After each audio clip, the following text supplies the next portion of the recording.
Hello বন্ধুরা, আজকে তোমাদের সামনে আরও দুটো নতুন কাজ নিয়ে চলে এসেছি। তো আজকের অর্ডারটা ছিল জ্যোৎস্না পিসির। তো দেখো এখানে একটা ব্লাউজ আর একটা চুড়িদার তৈরি করতে দিয়েছিল। তো প্রথমে তোমাদেরকে ব্লাউজটা দেখাচ্ছি, দেখো কতটা সুন্দর হয়েছে। আর এটা কিন্তু পিঠে একটা ডিজাইন পিসি আমাকে ছবি তুলে পাঠিয়ে দিয়েছিল। তো সেই অনুযায়ী কিন্তু পিঠে ডিজাইনটা হয়েছে। আর হাতাটা হয়েছে গ্লাস হাতা, আর পেছনে একটা ছোট্ট লাটকান দেওয়া হয়েছে পান করে। আর সামনেটা কিন্তু নর্মাল প্লেন যে ব্রাকাট ব্লাউজ হয় সেরকমভাবে কিন্তু সামনের কাটিংটা দেওয়া হয়েছে। আর চুড়িদারটা তোমাদেরকে একটু দেখিয়ে দিচ্ছি। চুড়িদারের গলাটা কিন্তু দেখো এরকম ডিজাইন হয়েছে।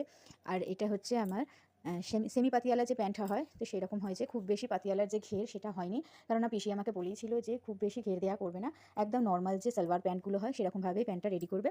আর এইটা হচ্ছে জামাটা। তো জামার পিসটা কিন্তু খুবই সুন্দর দেখতে ছিল। এই দেখো এটা হচ্ছে জামাটা। এটা সামনের গলাটা হয়েছে এরকম ডিজাইন করা, আর পেছন দিকের গলাটা হয়েছে একদম নর্মাল গোল গলা যেটা হয়, তো সেরকমভাবে হয়েছে। আর পেছনে একটা ছোটো লাটকানো দেওয়া হয়েছে। তো দেখো পুরো লুকটা তোমাদেরকে একবার দেখিয়ে দিচ্ছি। তো আজকের কাজটা তোমাদের কিরকম লাগলো সেটা আমাকে অবশ্যই করে কমেন্ট করে জানাবে। আর ভিডিওটা ভালো লাগলে একটা লাইক আর শেয়ার করে দেবে। আর আমার চ্যানেল